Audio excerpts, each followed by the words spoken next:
Sallallahu alaihi wasallam. Saya mewakili Trah Cakraningrat. Mari bersama-sama kita luruskan budaya dan sejarah bangsa dari segala kemunafikan.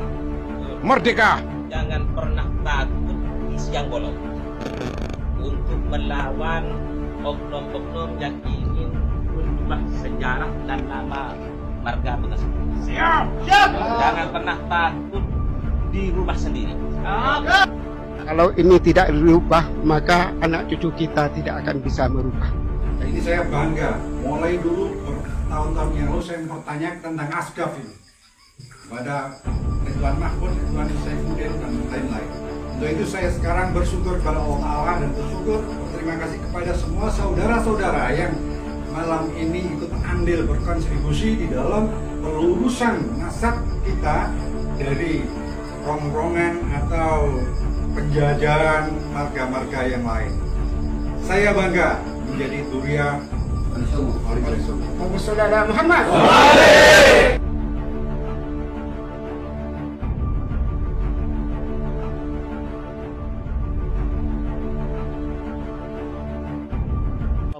Hidrozin Sabaruddin atau yang terkenal dengan Mbah Doing. Nah, ini tadi menyampaikan kronologis tentang adanya tambahan marga-marga yang ada yang disemat oleh Sayyid Hussein Banyusangkah. Kenapa di sini kami hanya membahas Sayyid Hussein? Karena menurut info adanya Sayyid Abdurrahman yang menjadi Assegaf ini nisbat kepada abahnya yang di Banyusangkah yang mana dulu pernah diasegafkan. Saya hanya menambahi tentang kronologis dari adanya marga Assegaf yang disematkan di Sayyid Hussein Banyusangkah sehingga disematkan pula di putranya yang ada di Bira Timur ini. Dikarenakan ada salah satu dari keturunan Sayyid Hussein Banyusangkah itu mendapatkan isbat dari Robitoh Alawiyah dengan marga Assegaf itu sendiri, sehingga yang mendapatkan isbat ini berkoordinasi dengan Robitoh Alawiyah untuk mengganti makam Sayyid Hussein menjadi Assegaf. Di dalam pemargaan ini sebetulnya nyun sewu kan kita sudah tahu, mosok orang Madura yang tinggalnya di Tambelengan, ini yang isbat ini kan rumahnya Tambelengan, tinggalnya di Tambelengan kok bisa mendapatkan marga Assegaf, sedangkan Assegaf itu datang ke Indonesia mulai tahun berapa?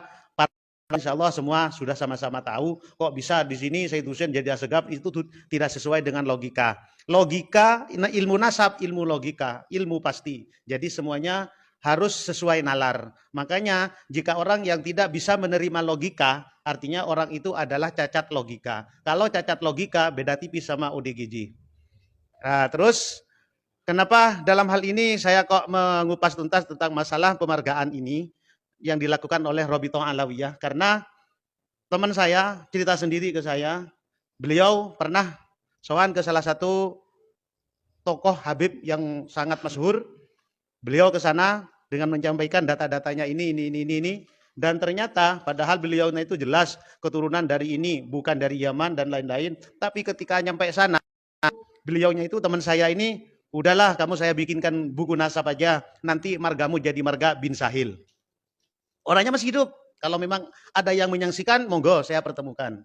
Nah, dalam hal ini kan sudah jelas adanya pemargaan kayak begini ini sebetulnya termasuk menyalahi aturan dalam ilmu pernasaban. Sebab kita menjadi keturunan siapapun itu adalah sebuah kebanggaan.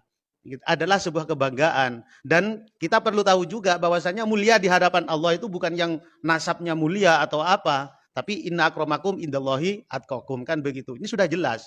Jadi bagi orang-orang yang selalu mengagung-agungkan nasab, itu sudah jelas ada celah di balik itu, ada udang di balik itu dan lain-lain.